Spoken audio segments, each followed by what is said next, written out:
Michel Desmurget.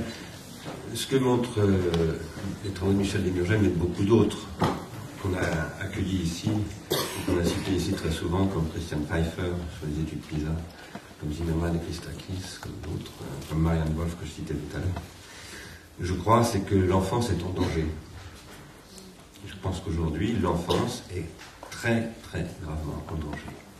Et que ce n'est pas un danger d'intoxication au plomb, comme par exemple beaucoup d'enfants ont subi cela pendant très longtemps, ou toutes sortes d'autres dangers, comme par exemple les enfants du Bangladesh qui sont intoxiqués au cyanure, à l'arsenic, etc. Non, c'est une intoxication produite par notre activité économique. Et c'est une intoxication mentale, qui a aussi des effets, bien entendu, physiques, calamiteux, et en plus c'est une intoxication planétaire. On a accueilli aussi ici des gens du Japon, parce qu'au Japon les pathologies sont très, très particulières, etc., etc. Alors, c'est difficile en même temps de ne pas céder aux trucs médiatiques que vous convoquiez régulièrement, comme à France Inter on fait.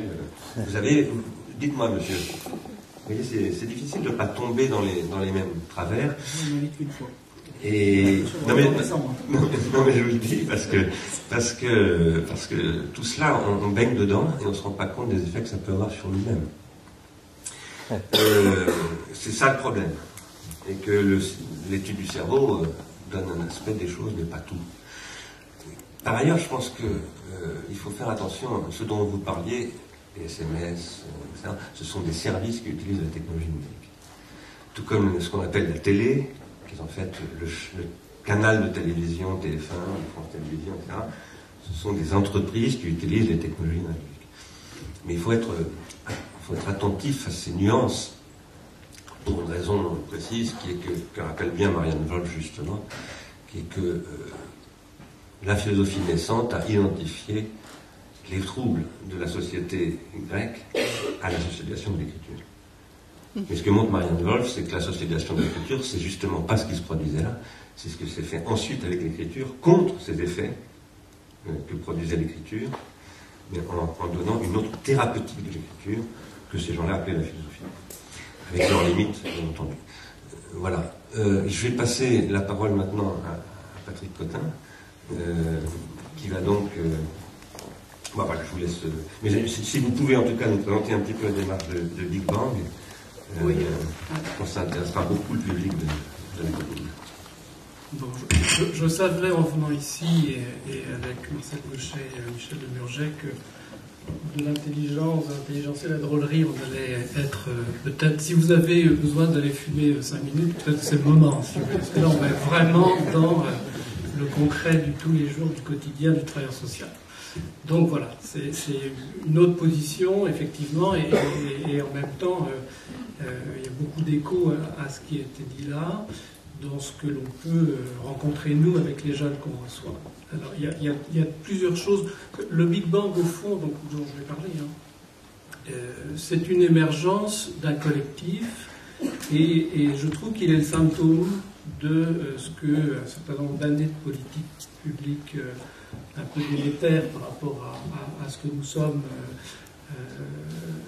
a produit, c'est-à-dire la nécessité de se réunir pour essayer un peu de penser et de repenser peut-être des postures professionnelles à l'égard d'un certain nombre de difficultés et donc de ma position. Alors, je suis directeur d'une maison des adolescents, donc je vais dire un petit peu ce que c'est, parce que je pense que peu d'entre vous connaissent encore ces dispositifs, mais à l'articulation du soin, du social, de l'éducation, de l'enseignement, etc.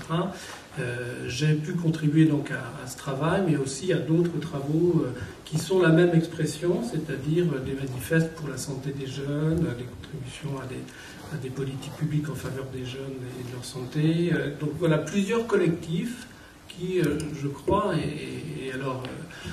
Bernard Stiegler évoquait le fait qu'on avait aujourd'hui face à un espoir. Le changement, c'est maintenant. Effectivement, on l'espère beaucoup, et notamment, probablement, enfin, au moins pour ce qui me concerne, sur, au-delà du fait que la gauche, c'est pas la droite sur les questions fiscalité de redistribution peut-être, mais c'est peut-être surtout sur la question de la place du service public et notamment de la place des corps intermédiaires dans cette définition des politiques publiques. Et à cet endroit-là, voilà, les travaux qui sont présentés là, j'espère, enfin c'est mon espoir en tout cas, auront un écho autrement que ce qui s'est fait depuis 10 à 15 ans, connaissant bien Jean-Marc Ayrault puisque je suis nantais, et que Brigitte Ayrault, la femme de Jean-Marc Ayrault, a créé la Maison des Ados et m'a recruté pour... voilà. Je sais comment ces gens-là travaillent et quelle place ils font à bon, voilà, ce que j'appellerais rapidement les corps intermédiaires. Donc il y a effectivement à cet endroit-là de l'espoir. Alors il y a quelque chose que je vais nommer aussi une certaine forme d'espérance, mais en même temps qui est une grosse inquiétude, c'est ce qui est dit là par rapport à la façon d'apprendre. Là, je rejoins vraiment complètement et je vais peut-être... enfin, je dirais finalement par analogie que la question d'apprendre a été extrêmement... enfin, nécessite qu'elle soit remise au travail. Et je pense que là, on est aussi face à la question de l'éducation, c'est-à-dire d'éduquer face à la même question. C'est-à-dire qu'il y a quelque chose qui, dans la posture de l'éducateur, aujourd'hui, fonctionne différemment. Donc voilà, c'est... en préparant un peu cette rencontre, je me disais finalement il y a une espèce de continuité entre le désenchantement du monde, donc quelques années, 85 je crois, ce qui vous concerne, le déclin des institutions de François Dubet dans les années 2000, 2002, et puis quelque chose qui traverse le champ dans lequel je suis, côté de la psychanalyse, qui est le déclin de la fonction paternelle. Alors, quand on dit ça, c'est pas le père, c'est le père environnement si on fait l'analogie avec la mère environnement de Winnicott, c'est-à-dire le bain dans lequel les enfants peuvent baigner, du côté de la mère environnement, donc du côté de la bienveillance maternante, et puis du côté du père environnement, du côté des positions plutôt d'autorité. Et là, il y a quelque chose, effectivement, qui n'est plus ce qu'elle était, et qui impacte de manière considérable le rapport à l'enseignant, enfin à l'enseignement, et le rapport à l'enseignant, du coup, parce que ça impacte aussi la question de la transmission et du rapport à l'autre supposé savoir, qui est en position de pouvoir transmettre quelque chose. Et ça, c'est pour nous, là, aujourd'hui, et dans la présentation qu'on avait fait à François Hollande du Big Bang, moi j'avais évoqué la nécessité, d'ailleurs plutôt avec Vincent Payon qu'avec François Hollande, mais de traiter quelque chose qui reste un point aveugle, il me semble, au niveau là, du programme concernant l'éducation nationale, c'est le collège.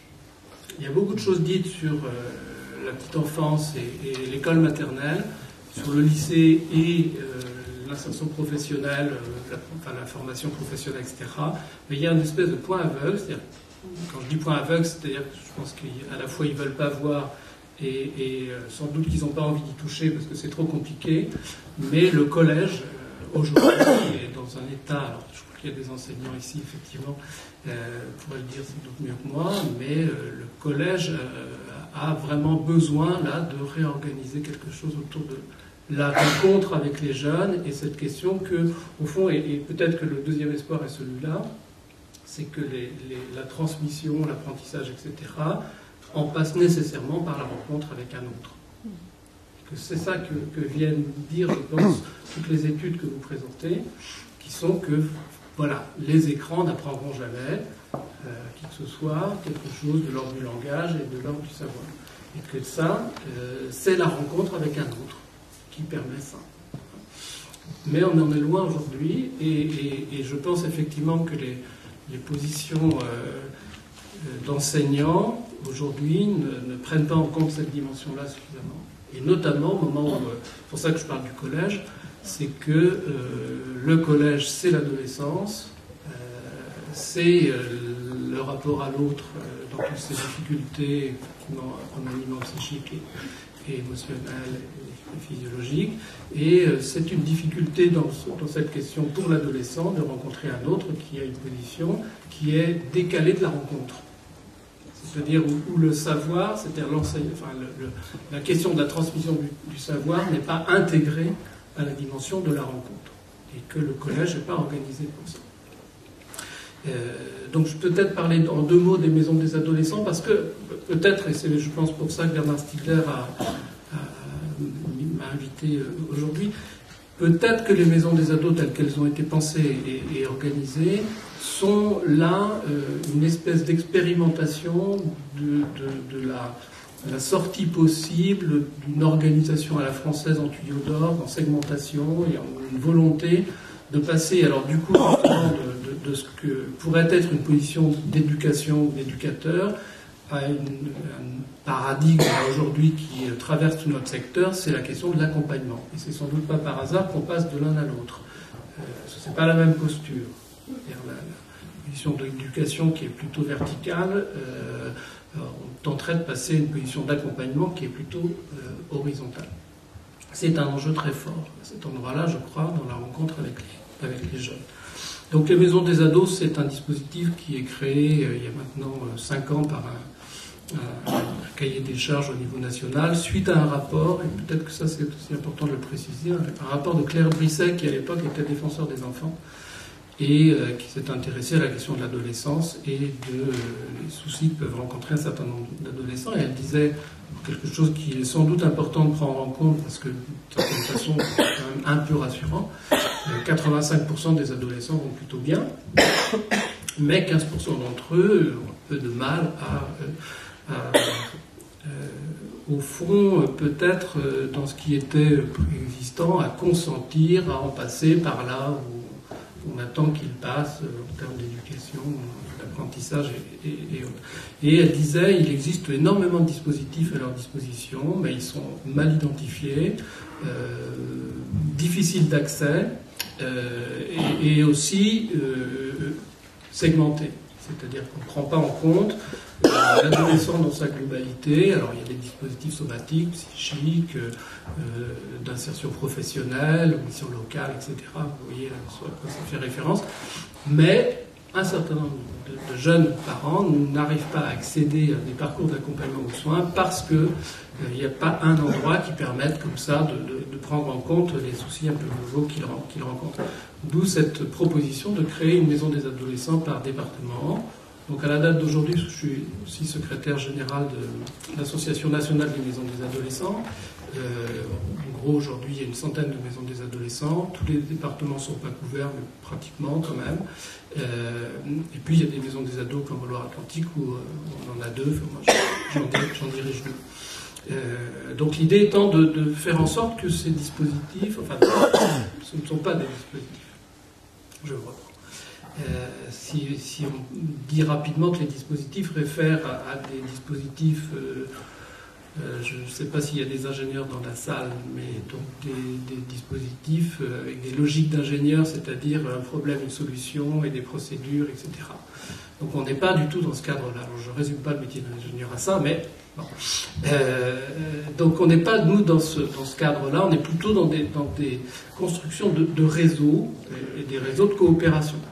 C'est-à-dire de mettre en lien un certain nombre de professionnels qui vont, de leur place, accompagner un jeune ou ses parents sur les difficultés qu'ils rencontrent, quelles que soient les difficultés, et puis surtout peut-être considérer qu'un jeune qui est en souci avec consommation excessive, des conduites à risque, etc., c'est surtout le symptôme de quelque chose dont il faut pouvoir prendre soin. Donc ces maisons se créent il y a en gros 5 ans. On en est encore en train de monter en charge, mais là, peu importe. Voilà ce que je voulais surtout dire. Comment c'est peut-être l'expression d'une façon de regarder un certain nombre de difficultés et de problèmes autrement que précédemment, c'est-à-dire en les désegmentant et en permettant dans ce même endroit à des professionnels venus de cultures professionnelles différentes, c'est-à-dire d'institutions comme l'enseignement, comme l'hôpital, les services sociaux, la protection de l'enfance, etc., de pouvoir se mettre à travailler ensemble et à déconstruire un certain nombre de postures professionnelles qui étaient effectivement très verticalisées et très un problème, une solution. Donc ça, c'est une tentative, et à partir de là, peut-être quelques observations sur ce que l'on perçoit, nous, de la place d'un certain nombre de jeunes ou des difficultés rencontrées par un certain nombre de jeunes. Qui renvoie notamment les questions d'éducation, mais aussi les questions de rapport au numérique, enfin aux outils à disposition. Peut-être dire que moi, ce que je constate, vraiment principalement, c'est un défaut de rêverie. Je ne sais pas si... je ramasserai peut-être tout ce que je pourrais avoir à dire sur les soucis dans lesquels ils sont, sur cette espèce alors, les écrans. J'avais eu l'occasion, il y a une dizaine d'années, de travailler à un rapport d'un collectif qu'on avait monté, qui s'appelait, qui existe toujours d'ailleurs, mais j'y participe plus, le collectif interassociatif Enfance et Médias. Et on avait fait un rapport à Ségolène Royal à l'époque, qui était aux affaires sociales, sur la question des écrans, de la consommation, etc. Et effectivement, il y a, je trouve, il y a d'ailleurs, j'avais participé au CSA, Conseil supérieur de l'usage, un temps de travail assez étonnant avec toutes les télés sur une publicité que vous avez sans doute en mémoire, qui était, on voit un écran de télévision, un père et son fils qui regardent la télévision, et le fils part en arrière, complètement en arrière, dans son fauteuil, s'éloigne comme ça de l'écran, et le père, lui, ne bouge pas du tout. Et l'idée de cette pub, qui était faite par le CSA, qui promouvait la nouvelle signalétique, il y a une dizaine d'années. Vous voyez, quand on est passé au... C'était comment? C'était des carrés roses, carré rose, je sais pas. Excusez-moi, carré blanc d'ailleurs. Carré blanc. Oui. Il y avait une signalétique comme ça, de couleurs, qui était totalement incompréhensible par tous. Et donc on est passé au moins de 12, moins de 18, etc. Donc on travaillait là-dessus, il y avait cette pub venait marquer ça. Et cette pub venait dire surtout que on n'est pas égaux devant les images. C'est-à-dire là où le père, lui, voyait quelque chose de complètement insignifiant, le jeune lui-même, complètement sidéré par ce qu'il voyait. Et la deuxième chose que ça venait dire aussi, c'est que on a l'impression de voir la même chose, or on ne voit pas la même chose. Et comme on a l'impression de voir la même chose, on ne s'en parle pas. C'est pas la peine de parler d'une chose qu'on a compris ensemble. Et dans ce travail-là, il y avait deux aspects qui apparaissaient de manière importante, et je pense que ça rejoint, enfin, on pourra discuter de ça, mais il y avait les effets soporifiques de la télévision, anesthésiants, et puis une deuxième catégorie d'effets, l'excitation. Et que conjointement, ces deux effets, qui peuvent probablement être un peu successifs, provoquent ce que j'évoquais tout à l'heure, l'absence de rêverie. C'est-à-dire qu'on ne rêve plus. On n'a plus comme ça... Il y a une expression que j'aime bien d'un psychanalyste qui s'appelle Serge Lebovici, il est décédé, je crois. Oui. L'empathie métaphorisante. C'est-à-dire comment, dans la relation à l'autre, on s'invente des histoires. C'est-à-dire, on se recrée au fond le monde dans lequel on vit, en se recréant des histoires, et c'est ça qui nous permet au fond d'avoir des relations avec l'autre à peu près correctes, de façon éduquée, etc. Parce qu'on se raconte des histoires et qu'on ne voit pas forcément toujours le réel de l'autre. Et heureusement. C'est pas toujours top. L'autre n'est pas toujours top. Donc voilà, et je pense, avec en référence peut-être aussi à un article ou à un livre que vous avez écrit, Le prendre soin, où vous évoquez la question de la place du livre dans ça, et je trouve vraiment, et nous on perçoit bien ça autour des jeunes, comment ils ont besoin aujourd'hui d'être dans le concret de l'instant. Et le livre, contrairement aux écrans, je pense, permet la rêverie. Les écrans, non. Pas du tout. On ne rêve pas quand on regarde quelque chose. Le livre, oui, donc permet vraiment une élaboration comme ça, tranquille. Et que ça provoque quelque chose je sais pas quoi faire de tout cela, au fond, mais je sais que ça a des effets, et que ça a des effets délétères. pour reparler aussi un peu parce que le titre c'est jeunesse, enfin éducation, jeunesse et pour parler peut-être, reprendre un peu sur les aspects politiques dans ce que je perçois au niveau d'un certain nombre de jeunes qui sont pris dans cette société de la compétition, de la performance, etc. Au fond, je dirais rapidement, alors c'est pas scientifique, c'est vraiment de l'intuition et de l'observation. Mais ça m'intéresserait de savoir ce que peuvent en faire un certain nombre de scientifiques. Un certain nombre de jeunes, finalement, consentent à cette société capitalistique ou de l'excès, de la surconsommation, etc., s'y donnent à fond. Ceux-là, ils y vont, ils ont des positions précises, ils savent ce qu'il faut qu'ils fassent HEC, qu'ils fassent je ne sais pas quel type de formation pour rentrer dans le bain de la consommation et puis y trouver leur place y trouver leur place. Il y a une autre catégorie de jeunes qui sont extrêmement intéressants, enfin moi en tout cas que je trouve extrêmement intéressants, c'est tous ceux qui sont du côté de l'altère. Les yourtes, les indignés, ça fait très peur aux parents, hein. Très très peur. Je ne sais pas si dans votre environnement amical, vous avez des parents dont les jeunes vivent en yourte, dans les Pyrénées, côté de Rennes, ça les fait flipper, les parents. Ils ont tort, à mon avis, vraiment tort, parce que ceux-là nous disent quelque chose de leur rapport à la consommation, à la société, voilà. Alors avec sans doute quelque chose du côté de la décroissance, mais enfin peu importe. Mais ceux-là vont très bien, parce que ceux-là ont une position.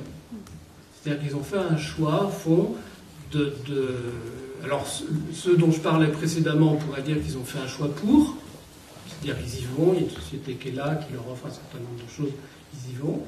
Donc une position, sujet, décidé. Ça va. Je pense qu'ils vont être confrontés à certains moments à l'effondrement, parce que la société de consommation, elle n'est que la société de consommation, c'est des objets. Donc on accumule, et puis à un moment, voilà, l'accumulation fait qu'est-ce qu'on en fait. Moi j'ai croisé, je voyage un peu en Inde, j'ai croisé des jeunes qui étaient sur ce modèle-là, il y a 30 ans, ils prennent leur sac à dos, ils partent. Ah oui, parce que c'est une impasse. Pas subjective, c'est une impasse subjective. Les autres, ceux qui sont dans des yourtes, sont bien aussi. Hein. Vraiment. Je voyage en Inde, on parlait du Ladakh tout à l'heure. Les Guises sont heureux, hein. Ils n'ont aucun objet, mais ils sont heureux. Aucun problème. Hein. Donc ceux qui vivent en yourte vont bien. Et puis, alors ils ne sont pas très nombreux à chaque groupe. Puis il y a quand même une grande partie des jeunes. Il y a des jeunes dans la salle. Non, pas trop.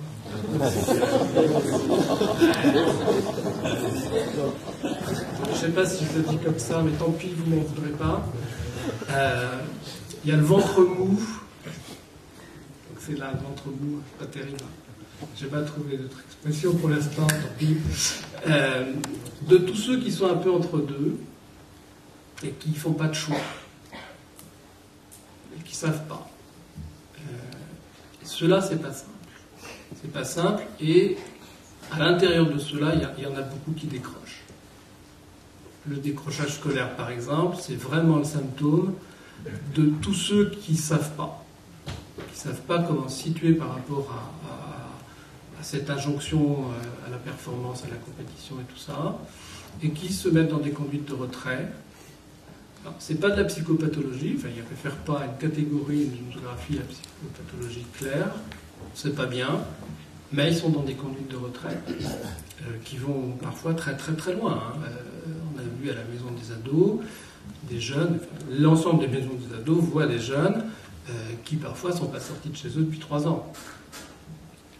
Non, il faut aller les chercher, c'est compliqué. Hein.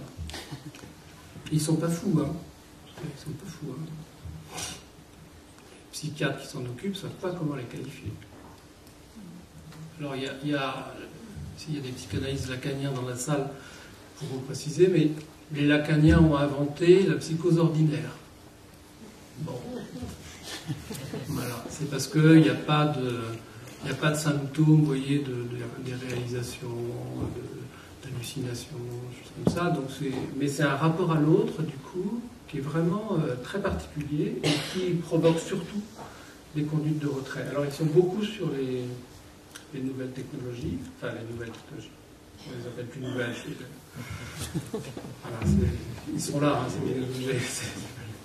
Voilà. Donc, ils sont beaucoup là. Donc, ils ne sont pas sans lien, comme je l'ai dit longtemps à mes filles qui, sur Facebook, disaient je vais voir ma copine. On ne voit pas sur Facebook. Ah si, ils se voient sur Facebook. Il faut entendre ce qu'ils disent. Hein. Vraiment, c'est comme s'ils se voyaient, quoi. C'est particulier. Moi, je trouve qu'on ne se voit pas. Mais...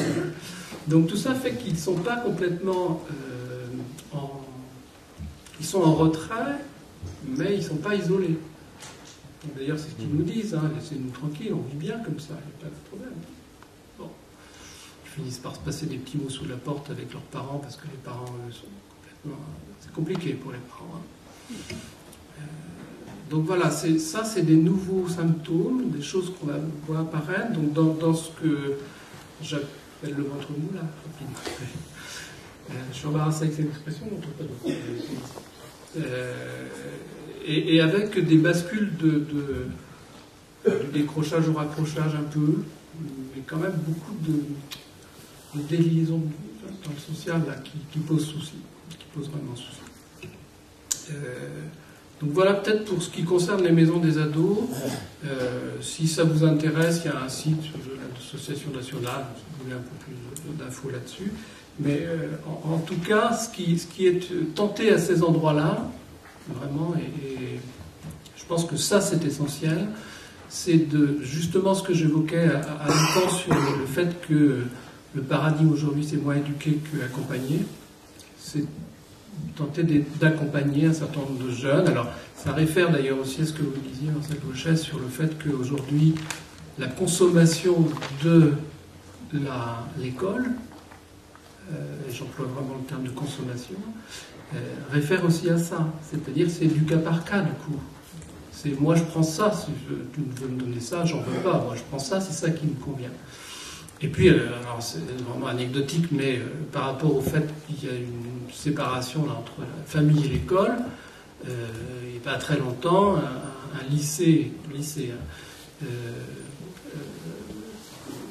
pas si on dit ça encore, mais colle un élève. Voilà, il faut qu'il revienne le mercredi, si on dit toujours ça.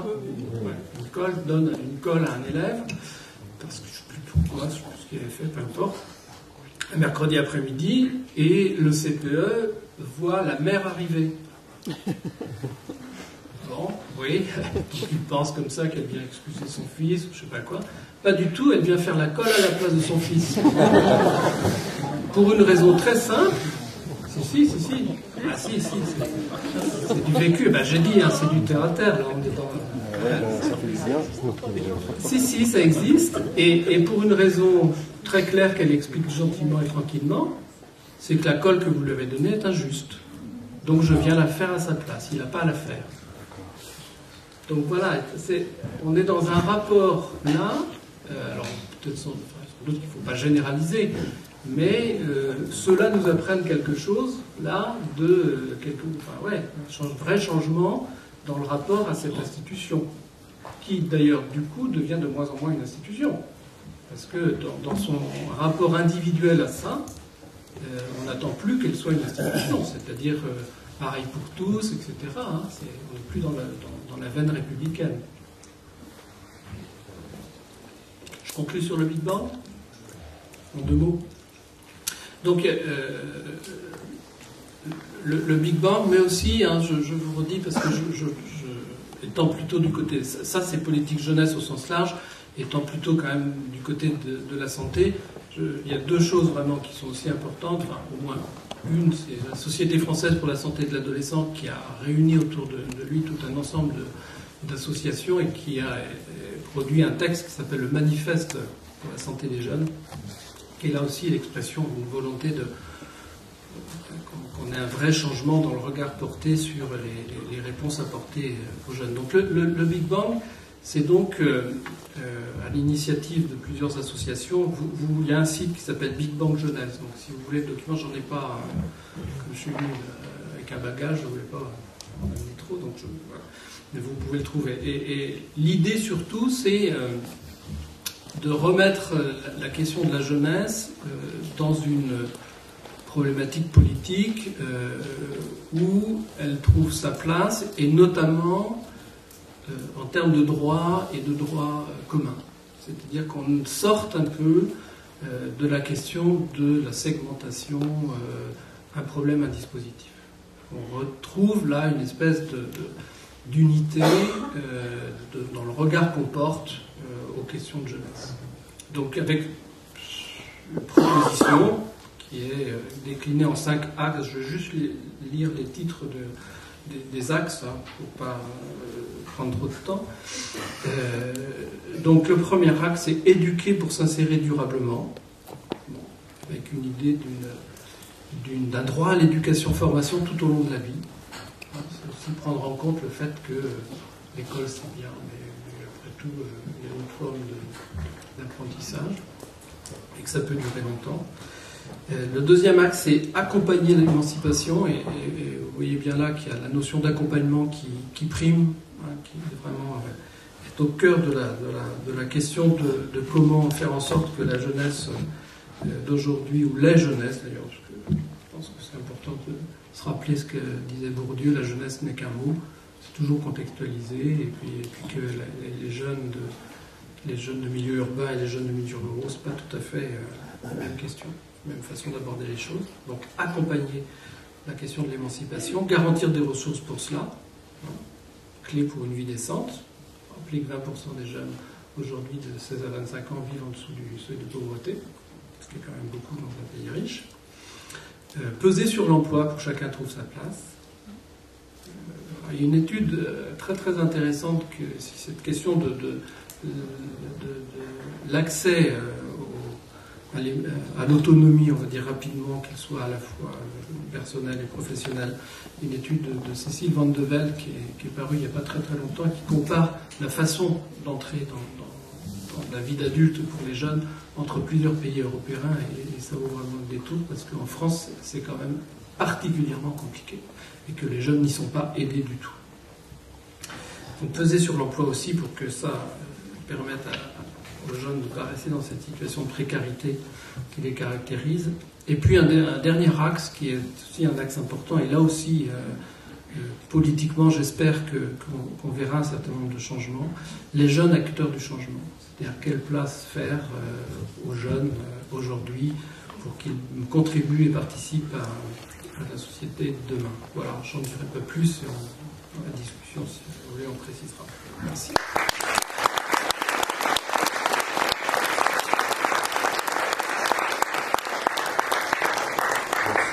Merci beaucoup Patrick Cotin. J'avais prévu en fait, parce que j'ai analysé un peu ce document et je voulais vous en faire un retour sur mon analyse, mais malheureusement je l'ai oublié chez moi. Donc voilà, mais de toute façon c'est surtout le moment de la discussion maintenant qu'il faut ouvrir avec Denis Cambouchner et Julien Gauthier, puis ensuite avec toutes les personnes présentes. Je voudrais juste dire un mot sur ce que vous disiez à propos de l'école et de la dame qui est venue faire la colle à sa place. C'est que l'école, l'institution est devenue un service, et que je pense qu'il y a véritablement aujourd'hui, alors si une politique doit être portée, outre que ce que vous faites au niveau des maisons de l'adolescence, c'est une désectorisation au sens où on parlait Marcel Gauchet, mais au niveau territorial, et si elle n'est pas portée au niveau national, elle n'ira pas très loin. C'est-à-dire que si on ne désectorise pas au niveau national, on fait pipi dans un violon, pour parler au niveau territorial, et ça, il faudra que Jean-Marc Ayrault, Premier ministre, le comprenne après avoir été maire. Et c'est pas facile, l'interministériel. Si je peux me permettre quand même, le changement c'est maintenant. Ça faisait 2 ans au niveau de l'association des maisons des ados que l'on souhaitait pouvoir faire une rencontre avec différents ministères pour évoquer la question, justement, bon, c'est le prétexte de l'évaluation des maisons des ados. L'évaluation est vraiment le maître mot de l'administration aujourd'hui. Donc c'était un prétexte pour nous, surtout, de pouvoir rencontrer les différents acteurs au niveau de l'État concernés pour pouvoir échanger sur nos dispositifs, à ce service-là, et à quoi il peut servir, et comment il peut être effectivement exemplaire, je ne sais pas si le terme convient, mais au moins de la façon dont on peut, sur les territoires et sur le local, installer d'autres formes de prise en charge ou d'accompagnement d'un certain nombre de difficultés, pas seulement la question de la santé des jeunes. Oui. Bon, après, parce que j'ajouterais juste encore un petit mot, et puis je m'arrête et je passe la parole à mes amis, ou à vous aussi, si vous voulez la prendre tout de suite. Vous venez de dire les jeunes acteurs du changement. Ça, pour moi, c'est absolument crucial. Et c'est crucial au sens où, quand on dit désectoriser, moi je soutiens personnellement, je pense que les gens de l'Arsenal sont en général ont ce point de vue, qu'une politique de la jeunesse, c'est une politique industrielle. C'est une politique de repenser l'avenir de l'industrie en fonction des pratiques que les jeunes ont de l'industrie aujourd'hui. Et alors ça suppose évidemment de beaucoup se remuer les méninges. Mais ça nous semble fondamental, c'est-à-dire que si on veut qu'il y ait un changement en Europe, et en France en particulier, qui est un vieux pays fatigué, épuisé et assez obtus, si on veut que dans ce pays, véritablement, il y ait un rajeunissement d'une vie publique et économique, nous voulons pas dire forcément avoir fait HEC et vouloir gagner beaucoup d'argent pour être un grand consommateur, mais vouloir travailler tout simplement dans un monde moderne. Il faut absolument que les jeunes générations, les natifs du numérique, comme on les appelle, soient convoqués, mais pas pour faire les conneries dont excusez-moi, je parle mal, dont parlait M. Desmurget tout à l'heure. Parce que le numérique, c'est un enjeu économique, industriel, politique, de la vie publique, et finalement cognitif et épistémologique, absolument majeur. Mais ça suppose effectivement mobiliser cette génération-là, qui devrait être à l'avant-garde, j'oserais dire même, de ces processus. Et c'est évidemment mettre la barre très très haut par rapport à une politique de jeunesse, mais à mon avis, si on ne la met pas à ce niveau-là, on ne fait rien du tout. Je réagis un peu sur ce que vous venez de dire, peut-être qu'on y reviendra tout à l'heure. Est-ce que vous voulez, Denis ou Julien, maintenant, bien...